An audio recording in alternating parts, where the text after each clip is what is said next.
Hi, I'm Daniel, and I am an exercise enthusiast. And for the purposes of this video, this may be one of the most important videos I do, if not the most important. This is about if you're an athlete, especially a high-level athlete or a senior adult, this video is for you, especially for you. The shoulder and hip areas and athletes and adults are especially sensitive, especially risky, and especially achy. These exercises, you don't have to do them together. It might be easier for some people to do it. If you have similar tools, you can put something like this together. Anyway, this is my what I call athlete and older adult shoulder and hip sequence. I do this with Nancy once a week. I may start doing it with my practice client once every 2 weeks. Okay, let's get right into it. The first exercise, um, we'll just start here. The first exercise is similar to the Med-X lateral raise. Getting in position. Get ready for 15 seconds. Those are my arm pads and the handles. Okay, so while I'm doing it, let's bring up. Slowly ramp to 50% So for here 30 seconds. is the position of the Med-X lateral raise. And I'm going to this is the motion, the dynamic motion that would happen. Now you can see That's halfway. in this video, the YouTube video, the arms are more internally rotated. My hands are pushing in on those handles and my elbows are pushing out. So I'm getting the lateral raise and the internal rotation. You can see in the video, the arms are more externally rotated. Let's go back here. This is a more externally rotated position. This is almost a reverse pullover position, more for the front deltoid. But for some people, it will be more comfortable. Internal rotation and lateral raise, or shoulder fly, as Drew will probably like to call it. All of these exercises in this sequence, except the ab and adduction, I do time static contraction for the first 30 seconds is 50%, and the last minute, the last 60 seconds, is almost full effort. Not quite. Really to tolerance, to pain tolerance. The next exercise, all right, let's go, but let's pause here for just a moment. All right. The exercise I just did is similar to the David internal. I'm going to back up my video here just a little bit. Let's go. Okay. It is similar to the David external or internal rotation machine. Let's bring up the picture. Where'd it go? This is the video. Internal rotation. Watch the hand pushing down. Let me go back again. Okay, right here in the Med-X, it's about the same. Oops. Similar position. Let's bring it down just a little bit. There we go. Similar position. Right there. That's towards the top of the motion with this part. This part can go much more. So the internal rotation. Glenohumeral. There we go. Here. There's the resistant. There's the elbow pad. for me right here. The hand is on the pad. I don't think you can see my mouse. Maybe you can. The hand is on the pad. My hand is on the bar. So this is very close to the beginning position for this. The arms here instead of here. The David position would be better. I don't have a tool to do that. So the external rotation is close to this. Here's the hand pushing, or the wrist pushing down on the pad or in, same thing here, and elbows pushing up or out. All right, let's go forward. 3, 2, 1. Slowly ramp to almost maximum effort for Go ahead a little bit here. Okay, what I am doing here, back up a little bit.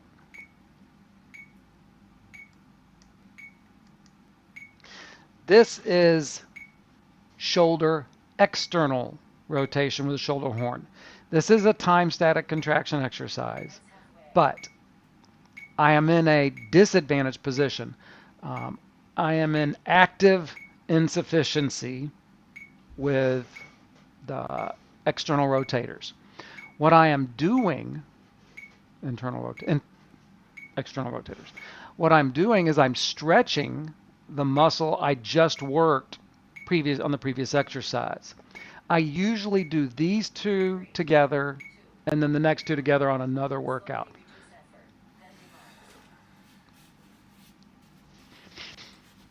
So the next exercises I will do will be the opposite. It will be external rotation. Now this is some people may think I'm doing 2 sets. The one I did here was also external rotation, but that exercise was more of a stretch for the internal rotators. With time static contraction, you have to do the flexibility exercise or the flexibility portion of that exercise. So I'm trying to put the flexibility exercise with the previous one. So now I'm doing external rotation, and then right after this, I will do internal rotation on the shoulder horn. That will stretch the external rotators. Ideally, if you do time static contraction or static exercise, you're going to need to do flexibility training also. The best time to do it is right after you did the exercise. That muscle, the neurological input to hold the range of motion is a little dampened. And right after that, you're actually a tiny bit more flexible, sometimes a good bit more flexible, right after you contract.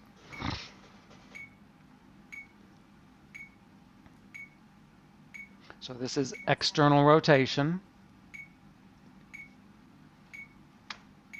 That would be similar to this one.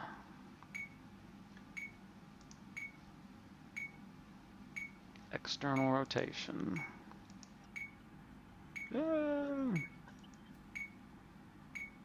Okay, not that.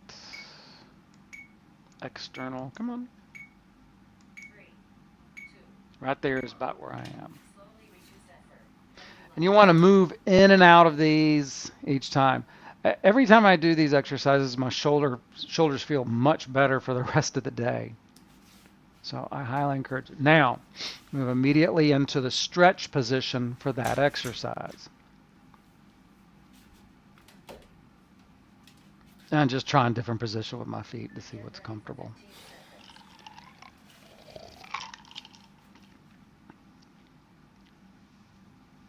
What I'm doing there is I'm letting my shoulders move out, away, and then relax. Now I'm actively pushing my hands back like this. I'm stretching the muscle I just worked. And every once in a while, I notice it didn't feel like my hands were moving at all when I was doing this. My eyes are closed, so I could not tell. But now that I watch, It's like, yeah, I'm moving around a lot. 1. Slowly ramp to almost maximum effort for 1 minute.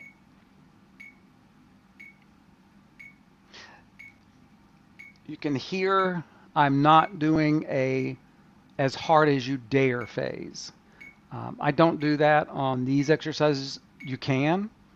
If you don't have shoulder pain or injuries, you can definitely do that. You can definitely do 50%, 75% as hard as you dare phases.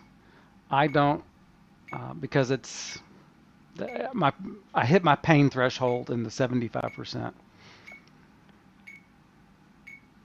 That pain threshold has actually been nudging up.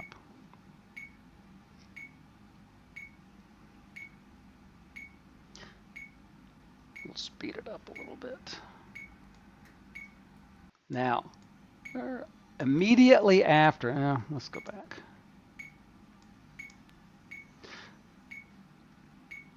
Now, immediately after this, I will do extreme shoulder extension. Now, this is backwards from what you think, or what I think sometimes. I have to do it backwards in my head each time, and I just did, I think. So you'll see me do the extension. It doesn't really matter when you can do it, before or after this sequence, these two next exercises, or after the hips. You don't have to do all these together. You don't even have to do them in the same workout. I don't do these two together usually. I do the shoulder extension, like I'm going to do first here, with my pulling workout.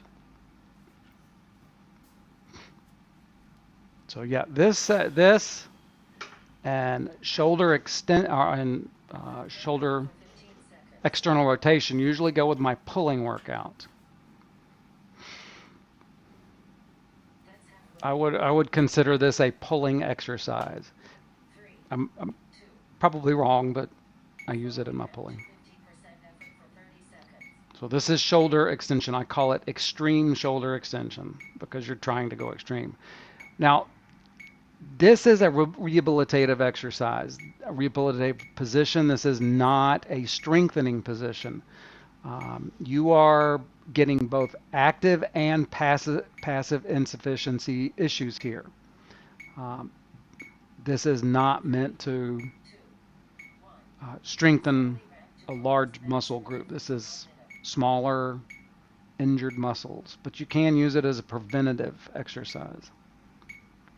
You're actually using the passive insufficiency of the opposing muscles as the resistance for the active muscles. The active muscles are unfortunately running into the active insufficiency. They're bunched up. The muscle itself goes like this and can't go much more. Not actually, they don't do that, but it's kind of sort of. It would be more of this. All right, let's go. Then I go to shoulder extension. Or there I go again, shoulder flexion. So when I do this exercise, it's easier just to keep my mouth open and breathe as best I can. You can do the arms wider or closer. I do it wider most of the time.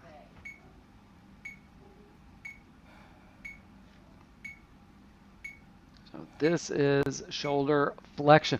It feels backwards mentally. It's like, wait a minute, shouldn't that be? No, this is extension and flexion is the other way. The shoulder muscle is flexing up here. This is, you can feel it, it is stretched or extended. Actually, it's stretched or extended this way. These exercises are actually very mentally fatiguing. They're very mentally fatiguing because you have to focus intense. That's why I try to close my eyes. The next is the hip series. Okay. We are going to do hip internal and external rotation. Josh Trentine, I appreciate you correcting me on this. I get this back, just like shoulder extension and flexion. I get this backward all the time. Um, thanks for that. He corrected me on Instagram, and I appreciate it.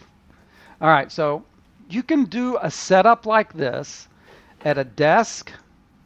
This is how I did it at my desk for a few months before I was like, hey, I can use this tool. So if you have a desk, you can do this exercise. If you have not a very good walking gait, you probably need hip internal rotation strengthening. Many walking gait issues will lead to, not caused by, lead to weak internal hip rotators. Here we go. So my heels and the outside of my foot are pushing against the blue pad or block. The gray blocks between my knees are bracing. I'm not actively pressing. My focus is on my feet pushing out. The blue blocks, I'm pushing against them. This is hip internal rotation. Thanks again, Mr. Trentin. Okay, let's go ahead. So, and I switched. After, okay, the next one here is hip internal, or I'm sorry, hip external rotation. The blue pads are bracing my knees. I'm not pushing against them that much. My entire focus is on the gray pads on my feet. Ankles and the instep. I'm pushing against that as hard as I can. Not as hard as I can. You can, but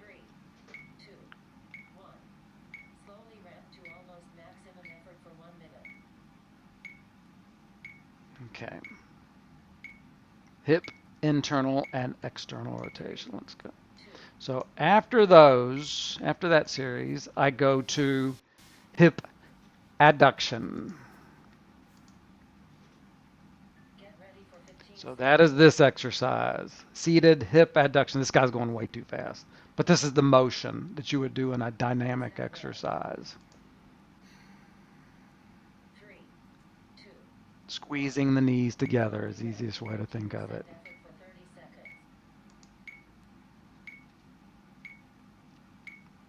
All right. Then right after that, come on, where am I? Okay. This is, yeah, let me back up on it.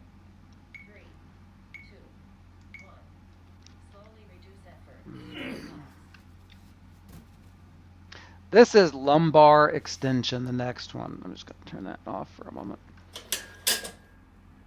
This is an experimental position. This is not something I'm currently recommending yet. Mostly I'm still trying to find different positions, but this is an experiment.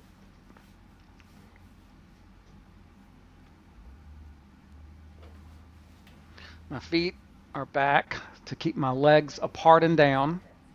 My shoulders, I need a wider belt for this. And my shoulders have to go a little bit like this for this to work. But I like this exercise. So far, this is one of my favorite lumbar exercises.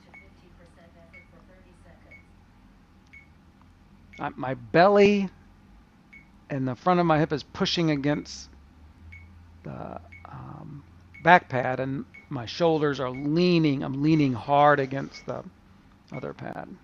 So this is lumbar extension. This is a rehabilitative exercise. I do not do this yet to full effort. I'll hopefully can get to that in the future.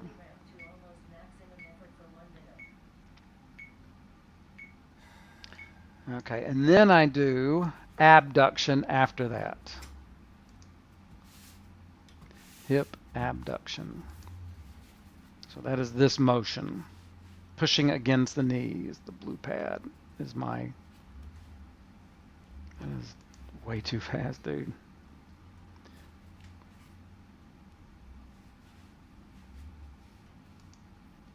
You can do this at a desk if you have a strong enough.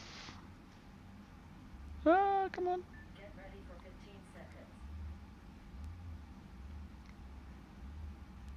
hip abduction. That's halfway. 3, And that is all.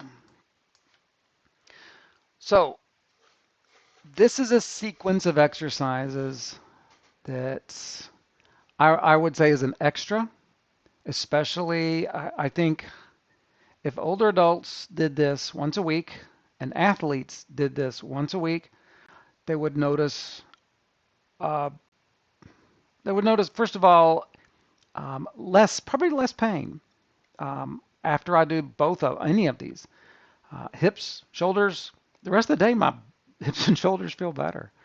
Um, the next day, this is what I've been using to do my rehabilitative exercise, and this is how I would suggest to do it. If you are a strong athlete, or if you need to be a strong athlete, I would recommend starting only 50%, building up after a few weeks to 50 and 75%. And once you feel confident that you can do pain-free effort, go to the full hard as you dare. I hope some people try versions of these, and I hope please let me know if some parts of these have helped you. This is, like I said, this is probably the most important video I'll do.